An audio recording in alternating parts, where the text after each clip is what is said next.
রামকৃষ্ণ কি জানে, আমি তোর চক্ষু দান করলাম। আমরা শেষ করব এই পর্বটি এই তার এই অদ্ভুত পরিণামটিকে দিয়ে।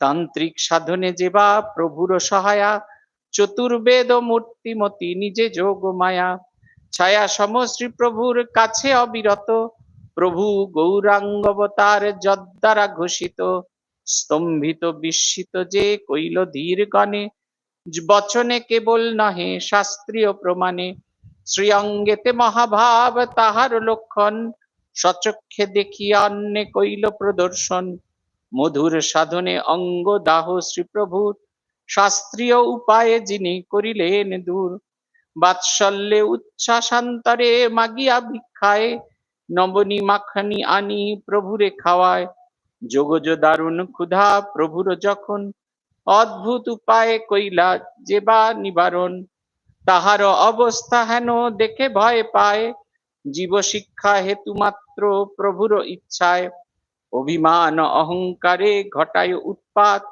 গকন বিভেদী গিরিবর ভূমিসাৎ, সমুন্নত সাধকের নাই অব্যাহতি, খুরের ধারের ন্যায় ধর্মের গতি, পতিত পাবন প্রভু মোরে কর দয়া, রক্ষা কর দীন দাসে দিয়ে পদচ্ছায়া, দীনবন্ধু দয়া সিন্ধু জীবহিতকারী, ভয়ঙ্কর ভবার্ণবে করুণ ভান্ডারী।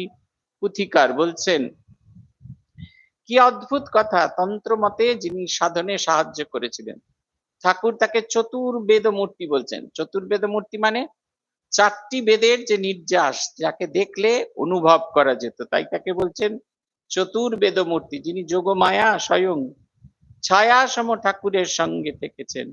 ঠাকুর গৌরাঙ্গবতার বলে একবারে জোর গলায় দাবি করেছেন, শুধুমাত্র কথার কথা নয়, শাস্ত্র প্রমাণ দিয়ে সকলের কাছে শ্রীরামকৃষ্ণের অবতার তত্ত্বের স্বীকৃতি আদায় করেছেন। বলছেন যখন ঠাকুরের শরীরে মহাভাব হয়েছিল, সে সময় সেই কষ্টের উপশম তিনি করেছিলেন। যোগজ ব্যাধি হয়েছিল, খাচ্ছেন অথচ আরো খিদে পাচ্ছে, সে এক ঘর ভর্তি খাবার তৈরি করে তিনি ঠাকুরকে নিয়ে গেলেন। বিশ্ব ক্ষুধা এসে উপস্থিত হয়েছিল, সেই বিশ্ব ক্ষুধা নিবারণ করবার জন্য তার ভেতরে যশোদা ভাব তৈরি হয়েছিল, তাই তিনি পাড়ায় পাড়ায় গিয়ে, লোকের বাড়ি বাড়ি গিয়ে ক্ষীর মাখন নবনী ভিক্ষা করে নিয়ে এসে শ্রীরামকৃষ্ণদেবকে খাওয়াচ্ছে।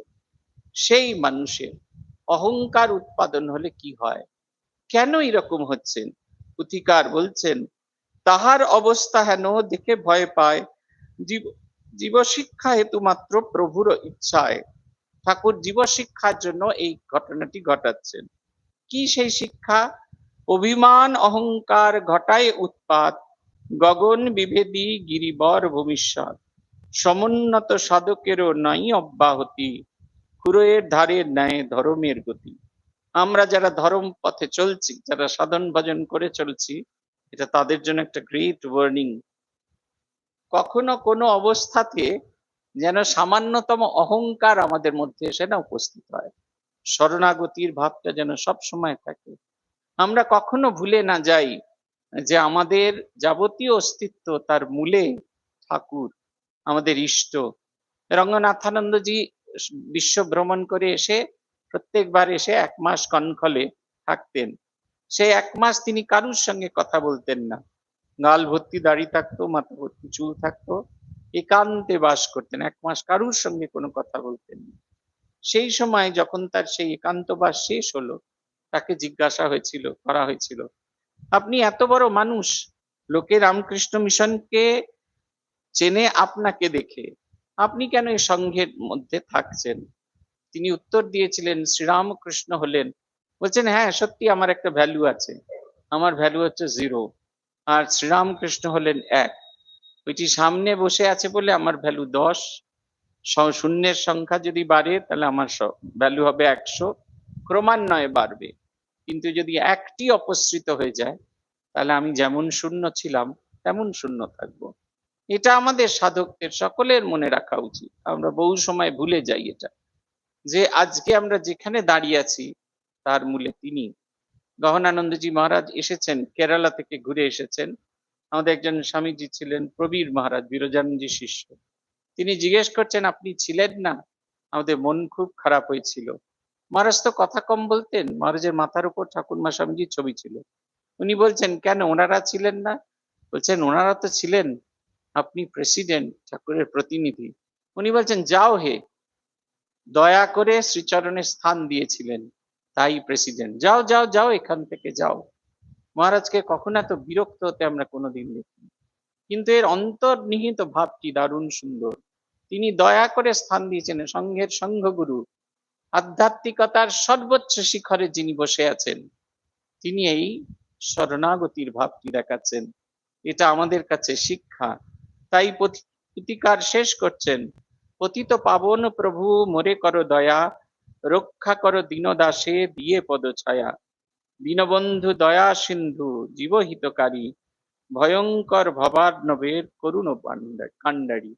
আমি যেন কখনো কোনো অবস্থাতে কোনো কিছুতেই তোমায় ভুলে না যাই, কখনো যেন তোমা হারা না হই, আমি যেন তোমার থেকে কখনো দূরে বহু দূরে না যাই।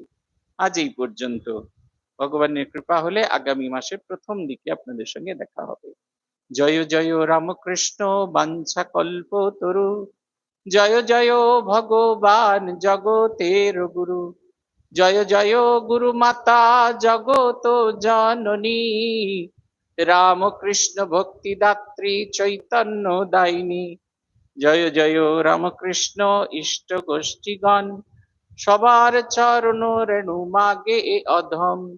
ওম শান্তি শান্তি শান্তি। হরি ওম তৎসৎ। শ্রীরাম কৃষ্ণার্পণমস্তু।